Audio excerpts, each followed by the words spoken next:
Video kali ini adalah vlog yang telah lama terambil dan telah lama juga mangkrak di galeri saya. Jadi pada kesempatan kali ini saya akan bercerita sekaligus mengenang gimana menantangnya gunung yang satu ini. Video ini terambil bulan 9 tahun lalu dan inilah gunung tercuram yang pernah saya daki, Mount Surigi.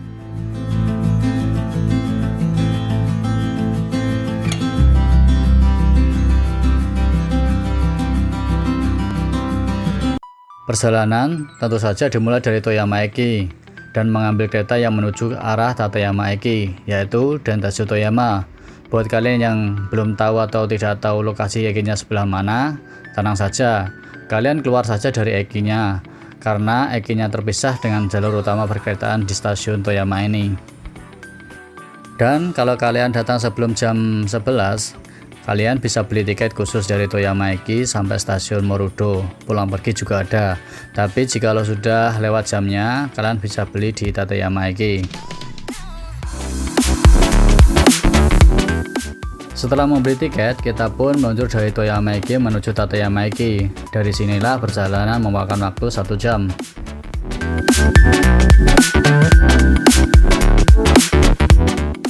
Setelahnya kita melanjutkan perjalanan dimulai dengan kabel car. Untuk teman-teman yang belum tahu gimana cara pesan tiket Alpine Route di Tateyama Eki, silahkan lihat video sebelum ini, tepatnya di video Mount Tateyama, atau bertanya di kolom komen juga bisa sih. Dari sini perjalanan menuju Bijo Daerah.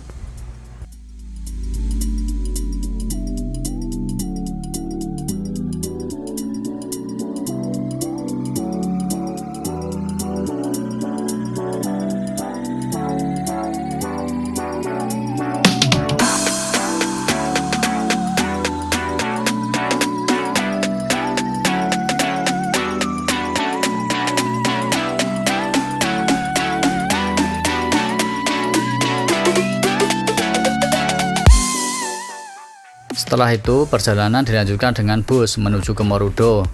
Di sepanjang perjalanan ini, jika cuacanya bagus, kalian bisa menikmati indahnya pegunungan di kiri dan kanan tempat ini.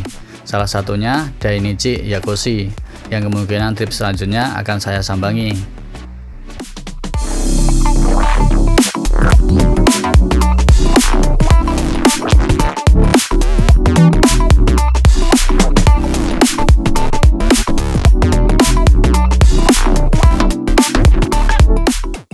Setelah saya sampai di Morudo, saya lanjutkan pendaftaran untuk mendaki Gunung Surugi, dan pendaftaran di sini tidak dipungut biaya sebesar pun.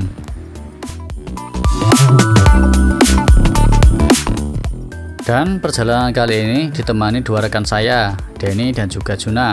Sebenarnya secara fisik pada pendakian kali ini tak benar-benar siap untuk mendaki, karena kita semua semalam sebelum hari ini masih bekerja. Alhasil ngantuk menjadi teman perjalanan kali ini. Tapi gimana lagi, nasib buruh pabrik yang ingin berpetualang ya harus jalani. Dan yang ini adalah Danau Mikuri Gaike, salah satu pesona Morudo dan juga Tateyama.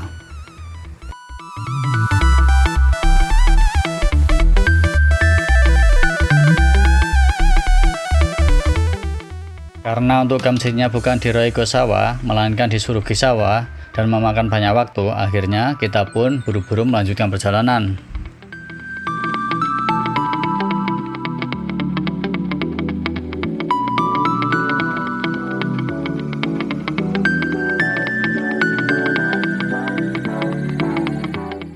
Untuk teman-teman yang ingin mendaki Tateyama, kamsitnya harus di sini, karena di puncak kita tidak bisa mendirikan tenda.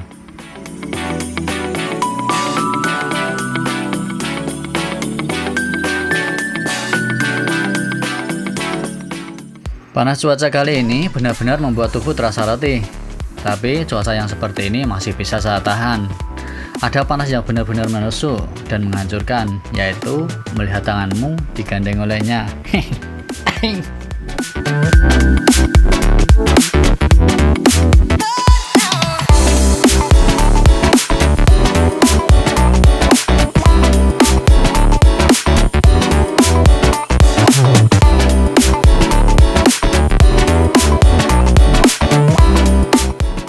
Siang kini menjelma menjadi sore. Yang tadinya panas, kini sedikit menyejukkan. Dan pemandangan gunung yang menjelma salju itu rasanya seperti melihat kamu putus dengan pacarmu. Asu, kenapa narasinya jadi gini, kacrut? Dan akhirnya setelah berjalan 3 jam, sampailah kita sampai puncak pertama. Dan di sini suguhan Tuhan berupa senja elok terpampang nyata di depan mata. Lalu bak manusia indie yang senja kopi, kita pun ikut menikmati dengan hal yang sama.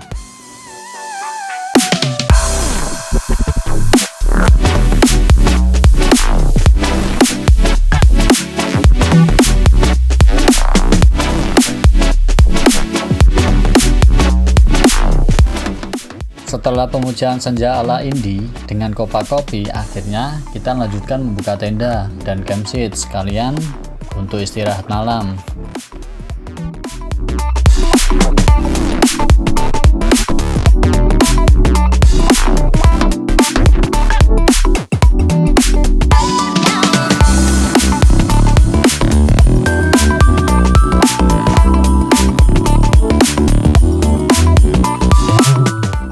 Jam 2 kita semua bangun dan bersiap mengejar sang fajar. Ditemani kawanan rombongan orang Jepang, kita pun mulai berjalan.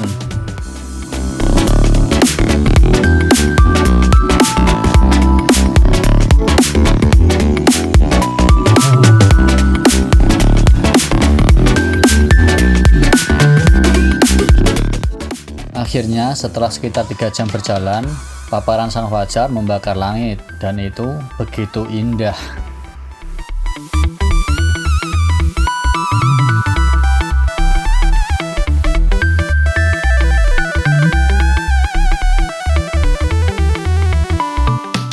Ditemani indahnya pagi, kita pun mulai berfoto dengan sang merah putih di telapak tangan. Bak seorang pejuang lapangan yang ingin kemerdekaan dari rasa keterpurukan dan korupsi yang merajai negeri kita tercinta, Indonesia.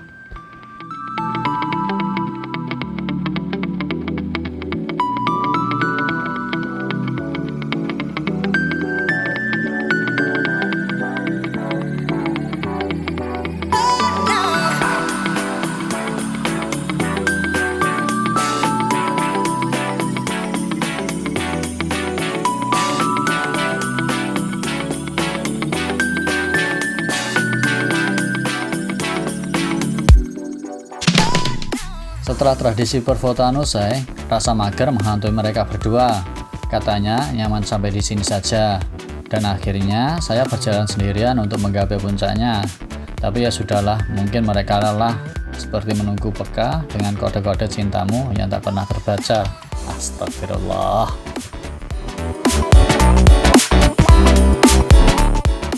Oke, narasi bercandanya kita tepikan dulu. Gunung mulai serius dan trek yang sangat gila, tak masuk akal pun menjadi tantangan kali ini. Tajamnya batu dan dalamnya jurang menjadi teman di sisi kanan dan kiri saya.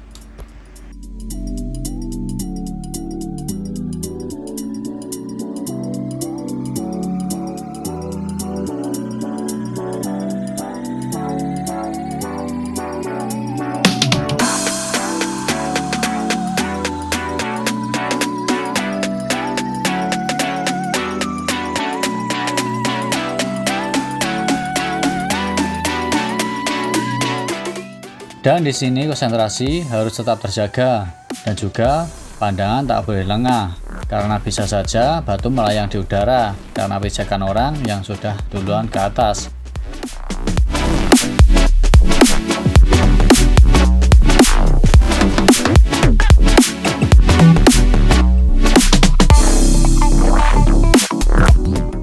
Oh iya, di sini ada peraturan untuk menaiki tanjakan yang kemungkinan bisa 70 derajat.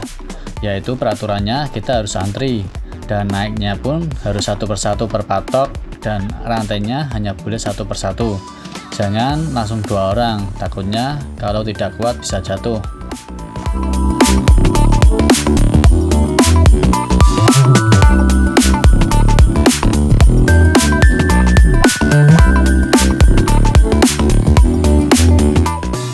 Dan untuk mendaki di sini, perlengkapan yang aman harus memakai helm. Tapi bagusnya di sini, kita juga tak perlu membawa tali webbing sendiri, karena sudah terfasilitasi dengan jalur yang jelas dan rantai yang kokoh.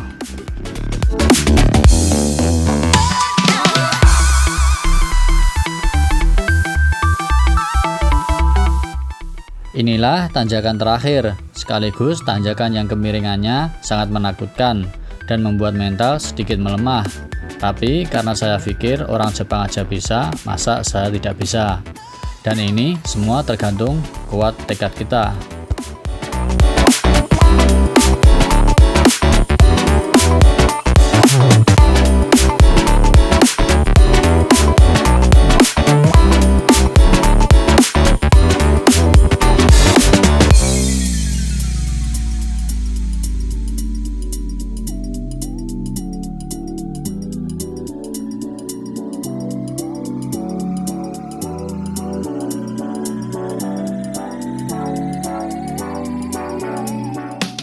Akhirnya setelah kurang lebih 5 jam mendaki, saya pun sampai puncak di ketinggian 2999 mdpl Mount Tsurugi. Tapi sangat disayangkan karena saya sendiri yang sampai puncak, sedangkan yang lainnya menyerah dan memilih untuk mundur.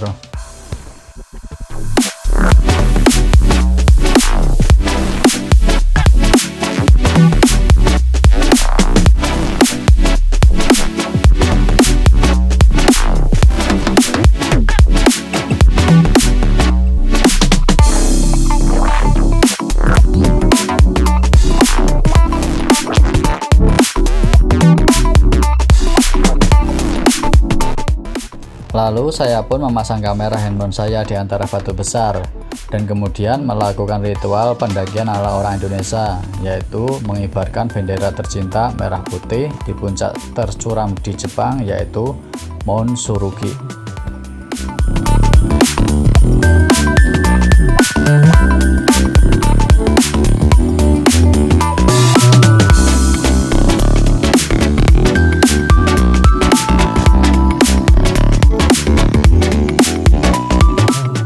Dan setelah berselebrasi di puncak, akhirnya saya turun dengan perasaan yang lega.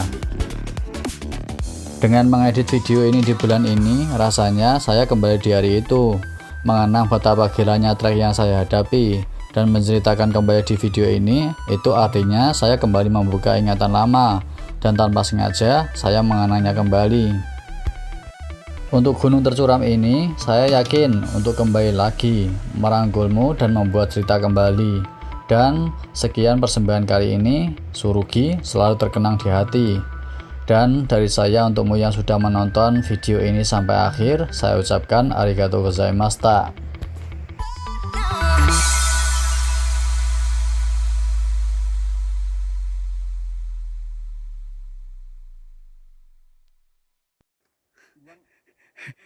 Ngapa iki ngapa? Weh. Cok. Dosa cok.